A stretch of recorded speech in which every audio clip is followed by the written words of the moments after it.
título, fruto de um trabalho, fruto de muita perseverança, muita dedicação. O Palmeiras é campeão verde, que te quero verde, o Palmeiras é tripaulista.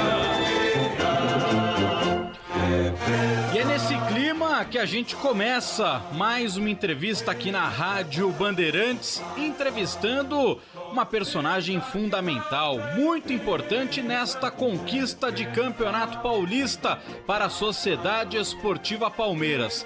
Campeão paulista no masculino, campeão paulista no feminino, na festa da premiação. Natasha eleita a melhor goleira, Poliana a melhor zagueira, Brena no setor do meio de campo, Amanda Gutierrez no ataque, Kate Tapp a melhor jogadora da final, Brena a melhor jogadora do Paulista feminino, Amanda Gutierrez a artilheira do Campeonato Paulista feminino, e aqui na Rádio Bandeirantes, Camila Orlando, a melhor técnica do Campeonato Paulista Feminino de 2024. Professora, obrigado por reservar um tempinho para falar com a gente. Parabéns pelo título e queria que você já falasse desta caminhada para a conquista do Campeonato Paulista, seu primeiro título no comando técnico da Sociedade Esportiva Palmeiras. Obrigada pela oportunidade de estar aqui compartilhando esse momento com vocês, um momento muito especial na minha carreira como treinadora e, obviamente, no projeto feminino do Palmeiras, que já é um projeto vencedor, né, campeão de Libertadores, mas consagrar um novo momento para o clube, né, com 17 novas atletas chegando, meu primeiro ano também no clube, e consagrar com o título do Campeonato Paulista é realmente fruto de muito trabalho, de muita dedicação ao futebol feminino, ao Palmeiras, então muita alegria nesse momento. E você tocou num ponto, a gente, claro, vai falar bastante dessa conquista de título, Camila, mas 17 novas jogadoras, você também chegou nesta temporada. Queria que você traçasse o caminho do início da temporada até a conquista desse título paulista no mês de novembro. Como foram os desafios, o que você teve ali de principal desafio dentro desta temporada e agora colhendo esse fruto que é conquistar o título estadual? Eu acho que o grande desafio, né, foi poder fazer com que cada atleta pudesse ter o seu potencial máximo, né, desenvolvido dentro de campo, para que individualmente elas pudessem brilhar, mas para que principalmente elas funcionassem coletivamente, né? Então, encontrar formas diferentes de jogar, o melhor esquema, contra o melhor ataque, qual a melhor forma de jogar, uma forma de enxergar o nosso adversário estrategicamente. Então, foi conhecer elas, né? Eu tentei acelerar o máximo desse processo, elas também estavam muito dispostas, né, a acelerar esse processo, e a gente foi construindo com muito trabalho, com muita mudança, com momentos de altos e baixos na temporada, né, para que a gente pudesse conseguir estabilizar e encontrar a nossa melhor forma de jogar. Claro que agora, conhecendo todas elas, facilita, né, esse novo momento para o ano que vem, para um novo momento, mas realmente foi isso que aconteceu esse ano, né, foi uma temporada de altos e baixos, de muito aprendizado, de muita evolução, para que a gente pudesse potencializar cada uma delas individualmente, para que elas brilhassem coletivamente. Nina Gagliotti, estamos em contato com a técnica do Palmeiras, Camila Orlando. Fique à vontade para fazer seus questionamentos para a técnica campeã paulista de 2024. Tudo bem, professora? É um prazer enorme conversar com você. Parabéns pelo título, e aí eu já quero começar falando dessa grande final. Essa final que foi disputada contra o Corinthians, e aí uma pergunta já pra gente abrir a entrevista daquele jeito. Conta pra gente aqui na Rádio Bandeirantes qual é a fórmula mágica pra ganhar desse Corinthians que conquistou tantos títulos. O Palmeiras fez simplesmente o que todo mundo quer fazer, conseguir derrotá-las, esse time histórico feminino do Corinthians. Qual que é a fórmula, professora? Tudo bom? Obrigada, né? Obrigada por estar falando com você também, é um prazer. Eu acho que a fórmula é muito trabalho, né? Eu acho que é muito estudo do detalhe do jogo, né? É uma equipe que, obviamente, eu já venho estudando e acompanhando há um tempo, né? Para poder realmente ter uma oportunidade de tentar dentro do jogo, né, junto com as atletas, com toda a comissão técnica, encontrar os espaços que elas vão deixando, que elas vão, né, porque os espaços estão ali, a tentar aproveitar o erro delas. Eu acho que foi um jogo de muito detalhe, um jogo de muita atenção, estratégia. Eu falei antes do jogo, né, que jogar finais, principalmente como essa, Para mim isso é como um curso de treinador, sabe? É um momento onde a gente tem que usar todas as nossas ferramentas, toda a nossa leitura entre um tempo e outro, entre um jogo e outro. E realmente foi isso que a gente buscou fazer, estudar bastante elas, estudar cada momento, mas principalmente estudar a nossa equipe, né? Potencializar elas, entender qual que era o melhor encaixe para esse momento da temporada, para esse jogo. Então, eu acho que é isso. Acho que o segredo é muito estudo mesmo. E aí, professora, conta um pouquinho pra gente o que você acha que a gente consegue projetar da próxima temporada. O Palmeiras que vem nessa crescente, melhora o seu elenco, como você contou aqui pra gente. O que a gente pode esperar do Palmeiras no ano que vem? Como vai ser esse time do Palmeiras feminino? Bom, eu espero que a gente consiga dar sequência no trabalho, de muita dedicação, né? Eu acho que se a gente conseguir seguir com o pé no chão, trabalhando, como a gente fez esse ano, a gente só tem a evoluir, a gente já se conhece, todo mundo já se adaptou, né, àquele novo momento, àquela pressão, né, de fazer uma final contra o nosso maior rival. Então, eu acho que é isso, acho que é dar sequência, né, na temporada, como a gente falou também, até entre um jogo da final e outro, né, não era indo para o primeiro tempo do segundo jogo, mas indo para o terceiro tempo da final, e eu acho que é isso, né, não é começar o ano que vem como um novo momento, mas sim como uma sequência de um trabalho, né.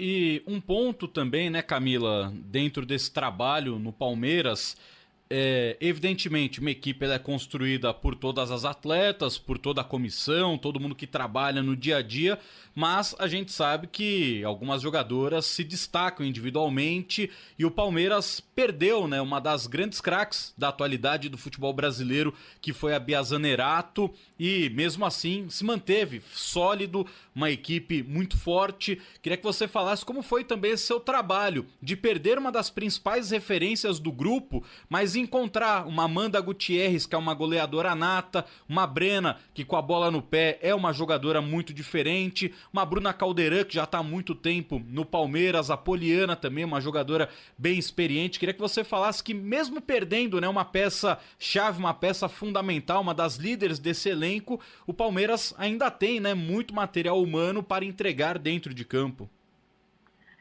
Sem dúvida nenhuma foi um grande desafio, né? Quando realmente a gente ficou sabendo que a Bia ia acabar não renovando. Claro que faz parte, a gente torce para que todos os atletas brilhem dentro dos seus sonhos de carreira, né? Mas eu tentei trazer um foco muito forte para o coletivo, né? Que se a gente conseguisse realmente se fortalecer como equipe, como, né, elenco, na verdade, né? Nem como não são as 11, né? Mas todas as atletas que fazem parte desse projeto, para que elas se sentissem seguras de que juntas a gente poderia superar, claro, uma perda como uma atleta como a da Bia, mas também era uma oportunidade, né? Eu acho que os desafios, eles trazem junto com, né, a parte desafiadora, realmente as oportunidades da gente se transformar, da gente encontrar uma nova forma de caminhar. E eu acho que foi isso que a gente buscou, que o grupo aceitou fazer e entendeu, obviamente, que ela faria muita falta, mas que se a gente estivesse juntos ali, a gente ia conseguir superar qualquer desafio. E dentro dessa superação de desafio, de toda essa estrutura que o Palmeiras oferece, queria que você falasse também um pouco exatamente da estrutura, a parte física dela, né? Não só a estrutura de montagem de elenco e tudo mais, mas a questão de onde o Palmeiras se prepara para os jogos, né? Em Vinhedo. Como que hoje, você que já trabalhou em outros clubes do futebol brasileiro, vê a estrutura que o Palmeiras oferece? É uma estrutura hoje nível elite de futebol nacional, ou ainda, apesar das conquistas do Palmeiras estar investindo, ainda precisa dar um passinho a mais para bater de frente com as principais forças do futebol nacional? Bom, eu acho que a estrutura do Palmeiras, ela tende para tudo que a gente precisa, né? A gente tem um campo, tem uma academia, tem um restaurante, a gente mora numa cidade que que é pequena, né? Que realmente facilita a nossa locomoção, a gente não gasta tempo, não se estressa com trânsito, com nada, né? Então, é um suporte bom, né? É uma estrutura boa para que a gente possa fazer nosso trabalho com tranquilidade. É claro que a gente sempre quer mais, a gente sempre busca evoluir e fortalecer para que o futebol feminino possa ter cada vez mais estruturas de altíssimo nível, né? Que a gente possa ter 2 campos, que a gente possa ter tudo dentro de um espaço só, né? Com certeza, né? Mas toda a estrutura que a gente tem aqui, né, favorece para que a gente possa fazer um trabalho de excelência, para que a gente possa realmente trabalhar em alto nível. Professora, e aí, seguindo nessa linha, você é a primeira mulher a ganhar um título profissional de futebol com o Palmeiras, como técnica, obviamente, na função. Eu queria saber o que você acha que a gente tem como melhorar, e eu digo a gente falando de todo mundo mesmo, da imprensa, de quem vai aos jogos, de quem joga os jogos, os clubes. Qual é o movimento que a gente pode fazer em favor do futebol feminino aqui do Brasil? Porque a categoria futebol feminino é uma tendência mundial. A última Copa do Mundo mostrou isso e nós teremos a próxima Copa do Mundo feminina aqui no Brasil em 2027. Então, o que você acha? Quais elementos urgentes que nós temos a melhorar? Bom, primeiro eu acho que a gente tem que seguir caminhando, né? Eu acho que desde 2017, que foi quando surgiu o licenciamento da Conmebol, né, a gente tem dado passos largos e tem conseguido acelerar um pouquinho esse processo que a gente sempre buscou de profissionalização do futebol feminino. Eu acho que a gente não pode parar, a gente precisa seguir com passos largos, a gente precisa seguir investindo na base, precisa seguir formando novas atletas, e até porque hoje a gente já tem 3 campeonatos nacionais, a gente tem campeonato estadual esporte, então a categoria de base também campeonato sub-20, sub-17, sub-15, agora a seleção sub-15 se iniciando. Então acho que o quanto antes a gente precisa estruturar e dar mais oportunidade para a base, para que a gente possa massificar o futebol feminino, né? A gente ainda não tem uma massificação da modalidade, claro que a gente já evoluiu nesse sentido de ter atletas mais jovens, familiares entendendo que o futebol feminino profissionalizou, ele também pode ser uma profissão, um caminho, uma escolha profissional, né? Mas eu acho que é isso, eu acho que é seguir investindo na base, seguir acreditando e principalmente seguir fortalecendo, né, e incentivando a capacitação dos profissionais envolvidos, né, no futebol feminino. Cada vez mais a gente tem visto profissionais especialistas na modalidade, isso é muito importante também. Claro que não tem problema nenhum a gente ter pessoas migrando do futebol masculino, enfim, mas a gente precisa ter especialistas no futebol feminino, e eu acho que é isso que a gente tem feito, né? E eu acho que como sociedade, como todos os profissionais envolvidos no futebol, a gente precisa seguir acreditando que sim, é um grande produto, está em evolução, a gente vai receber uma Copa do Mundo, a gente precisa se abraçar, se unir para fazer dessa oportunidade a melhor oportunidade para o futebol feminino brasileiro. E aí, Camila, você toca num ponto que é o futebol de base no feminino, né? Recentemente o João Paulo Sampaio, ele deu uma entrevista aqui pra Band e falou que, tem um moleque de 11 anos, a molecada do Sub-11 do Palmeiras, que já tem contrato com Nike, Adidas, Puma. Tem umas malinhas de 11 anos lá, parece que o moleque já é profissional, tanto assessor, quantidade de material que ele recebe já de patrocínio, e quando a gente olha pro feminino, ainda é um caminho para percorrer, né? Você acabou de falar, a seleção brasileira sub-15, e aqui no nosso país a gente já vê meninos de 8 anos de idade já tendo oportunidades em jogar em clubes de futebol, de terem um caminho já dentro de uma categoria de base de um time profissional no masculino. O Figueiredo, agora do Sub-20 do Palmeiras, ele chegou com 8 anos no Palmeiras e ano que vem ele vai estar no profissional. Ele já sabe qual que vai ser o futuro dele. Ainda é incerto no Brasil o futuro de uma menina que quer jogar futebol. E aí, Camila, com todo respeito, queria saber também da sua experiência antes de virar treinadora de futebol. Você tentou ser uma atleta? Se sim, faltou espaço para você nessa questão de você procurar onde começar, ainda jovem, ainda criança, a praticar futebol? Conta um pouco também dessa relação de diferença da base do masculino para o feminino, e se você também tentou ser uma atleta profissional de futebol. Bom, sem dúvida nenhuma, ainda tem um caminho muito grande, né, para a gente se aproximar da base, né? A gente fez um caminho da pirâmide, né, de cima para baixo, né? Então a gente viu que muito tempo a gente tentou fortalecer a nossa seleção, agora a gente fortalece o profissional, a categoria profissional, e eu acho que a gente não pode deixar de agora colocar toda a nossa energia para realmente investir na base dessa pirâmide que é, como eu falei, a massificação do esporte, né? E eu acho que a gente tem que tomar muito cuidado, né? Eu acho que a gente tem que usar o futebol masculino como referência de um caminho, mas eu acho que a gente não precisa fazer exatamente o mesmo caminho que o futebol masculino tem, né? Claro que é um caminho interessante, mas eu particularmente acho que a gente poderia ir por um caminho da utilização da educação junto com o esporte, né? E realmente formar não só profissionais do futebol, mas também conseguir dar uma oportunidade para que a atleta possa ter outros caminhos, ter uma visão, né? E quando a gente tem a oportunidade de ter um bom estudo, uma boa educação, a gente consegue levar isso também para dentro do campo, né? E fortalecer também o desenvolvimento da modalidade através do entendimento tático, através da leitura de jogo, né? Através de novas referências também, mulheres para essas meninas. Então, eu acho que existe uma diferença muito grande, mas eu acho que a gente tem dado passos largos, como eu falei, nesse desenvolvimento, e que a gente siga assim, né? E em relação à minha carreira, né? Eu sou daquela geração onde eu joguei futebol com meninos, né? Aqui na rua, era a única menina jogando, tive que dar aquela força diante de apelidos pejorativos, né? Mas eu aprendi que o futebol, ele tem muitas oportunidades, né? E eu escolhi o caminho da educação. Então, eu escolhi ir para os Estados Unidos, fazer minha faculdade, onde eu fui uma estudante atleta, e lá eu consegui realmente aproveitar a força do futebol de alguma forma. Eu considero que eu não era uma atleta profissional, mas eu tive a oportunidade de receber, né? E a minha educação, né? E não só a minha educação, eu não sou só formada em educação física nos Estados Unidos, mas também aprender inglês, conhecer outra cultura, ter uma referência de um país que é força, a potência no futebol feminino, então aprender um pouco também. Então, a gente tem muitos caminhos para que o futebol possa dar nossa referência. Claro que eu queria ter sido uma atleta profissional, com certeza, mas eu sabia que não era para mim mais, né? Eu já tinha entendido que eu não ia usufruir desse privilégio de ser uma atleta profissional, e foi quando eu escolhi realmente sair dos gramados e fortalecer a minha carreira fora do campo para que eu pudesse fazer parte desse momento de profissionalização do futebol feminino brasileiro.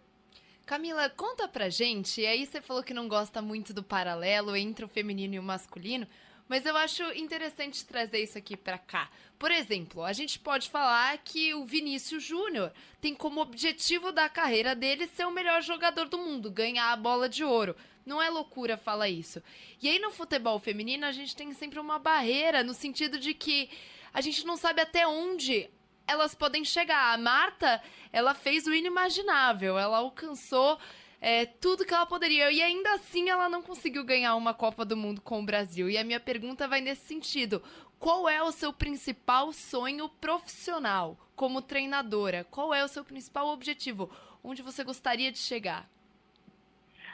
Eu acho que, com certeza, como treinador, o que eu quero fazer é o que eu já venho fazendo, que é plantando a semente da profissionalização, né, de realmente fazer um trabalho, ter uma relação técnica com as atletas mesmo, né, realmente ter uma relação profissional com elas, de compartilhamento, né, onde eu aprendo com elas, onde elas também me ensinam, né, então a gente compartilha ali aquela experiência, aquele dia a dia, a percepção do futebol, que não tem certo e errado, né, então eu quero seguir fazendo isso, seguir sabendo que eu nunca vou estar certa do futebol, porque o futebol tem muitas possibilidades, mas que eu posso sempre compartilhar a minha experiência e aprender com todos os profissionais que estão envolvidos, principalmente as atletas, porque elas que jogam, elas que estão vivenciando o momento ali do dia a dia. Então eu quero seguir buscando isso, mas sem dúvida nenhuma, acho que comandar seleções numa Copa do Mundo, numa Olimpíadas, eu acho que é um grande sonho que eu tenho, né? E estar entre os melhores treinadores do mundo, sem dúvida nenhuma, também é uma meta que eu tenho na minha carreira. E projetando também, Camila, como você destacou no início da entrevista, né? O Palmeiras tem 17 jogadoras que chegaram para essa temporada. A gente sabe que, infelizmente, também, ainda no futebol feminino, os contratos são incertos, né? Não tem ainda essa questão de, assina 5 anos de contrato, multa rescisória de 100 milhões de euros. Quem quiser contar com uma jogadora do Palmeiras, que pague a multa. Se não pagar, azar desse clube, porque essa jogadora fica no Palmeiras. Como estão as conversas com o Alberto Simão, com a própria presidente Leila Pereira, pensando no elenco já para 2025, pensando numa sequência de trabalho, até porque o Palmeiras vai passar no domingo por um processo de eleição presidencial e depois coisas boas em questão de finanças, né, patrocínio, estão por vir. Então já tem uma conversa com a diretoria, com a presidência do Palmeiras, ou por enquanto é curtir esse título de Campeonato Paulista e essas conversas estão reservadas mais para depois da eleição? Eu acho que toda a nossa energia estava realmente nessa final, né? A gente não podia se concentrar nem um minuto por nada, a gente tinha que viver por presença, né? Esse jogo, e foi o que eu escolhi fazer, o que o clube escolheu fazer. para que a gente pudesse realmente aproveitar dessa oportunidade de estar numa final de Campeonato Paulista. Mas eu acho que agora a gente vai ter um tempo para poder conversar e repensar e potencializar não somente aqui no Palmeiras, mas eu acho que isso é um grande passo que a gente tem que dar, né? De realmente ter contratos mais longos, iniciar, a gente já iniciou, né, essas transações de venda de jogadoras, né, que quebram um contrato. Eu acho que isso é um próximo passo no futebol, né? Eu acho que a gente está fazendo, como eu falei, realmente aquele início da modalidade, a gente está no desenvolvimento do futebol e eu acho que esse é o grande passo que a gente também pode dar, né, para se desenvolver, que é realmente ter essa segurança e ter essa movimentação financeira, né, para que a gente realmente vire uma modalidade autossustentável, que a gente possa realmente fazer com que o nosso mercado seja do futebol feminino. E, professora, falando um pouquinho também do lado mental do esporte, o Palmeiras que vence esse título numa disputa de pênaltis e a goleira Kate Tapia defendeu 3 cobranças. Um feito histórico para a equipe do Palmeiras, sem dúvidas. Queria que você falasse um pouquinho sobre isso. Como foi essa preparação mental para encarar um adversário tão difícil? E esse jogo que foi para os pênaltis, e aí o Palmeiras conseguiu, dentro das penalidades, se sair melhor.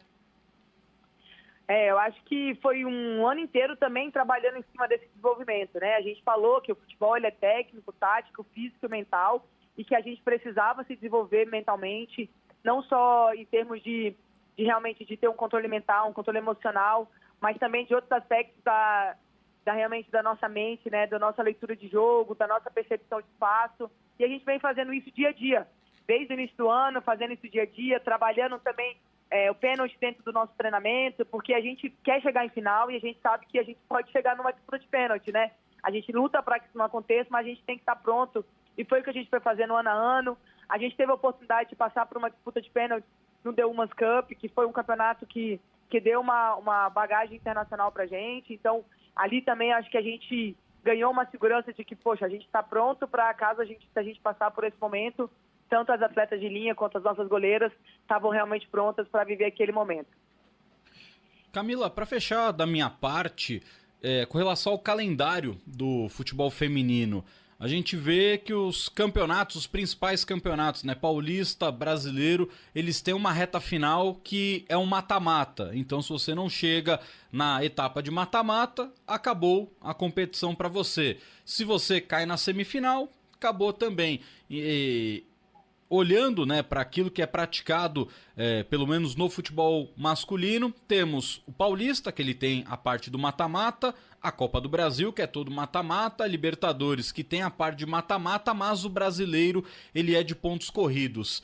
Você acredita que precisa ter uma reformulação também no calendário do futebol feminino, no sistema de disputa de alguns campeonatos do futebol feminino, para que todos os clubes que hoje estão na elite, que realmente estão investindo um dinheiro no futebol feminino, eles têm um calendário de janeiro a dezembro?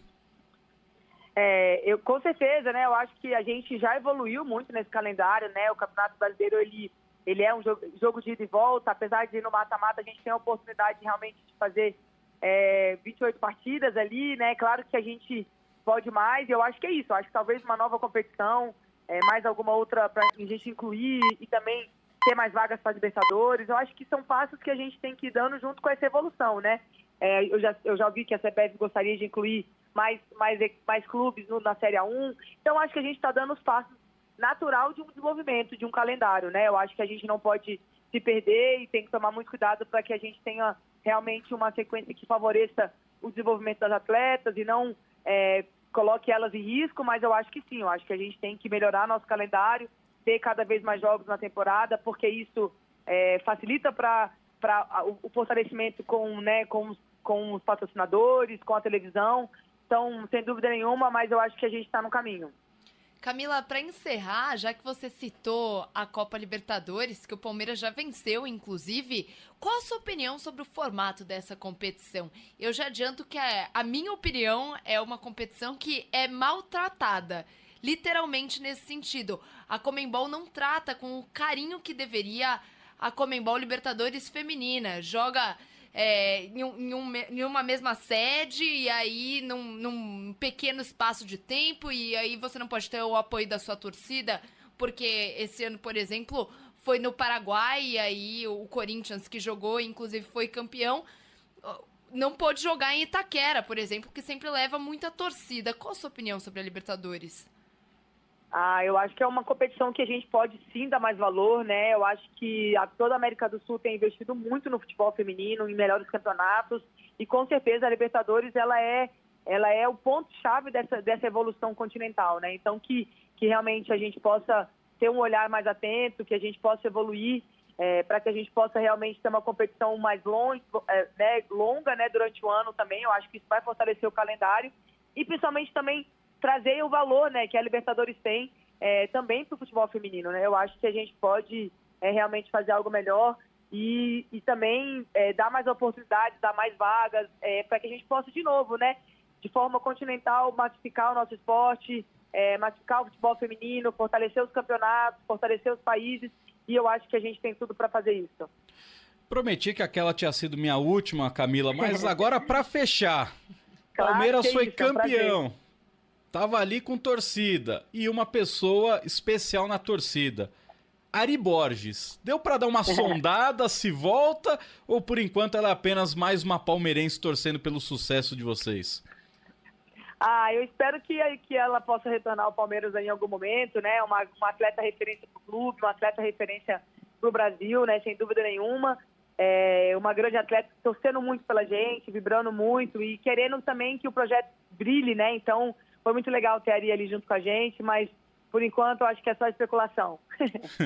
Obrigado, Camila Orlando, técnica do time feminino do Palmeiras. Parabéns pela conquista do Campeonato Paulista, que 2025 seja um ano de ainda mais conquistas pessoais e profissionais para você e para toda sua comissão e atletas da Sociedade Esportiva Palmeiras, e que, com todos esses títulos que, se tudo der certo, vão aparecer no seu currículo, que num futuro breve você possa também estar realizando seu sonho de comandar a seleção brasileira. Muito obrigada, foi um prazer falar com vocês.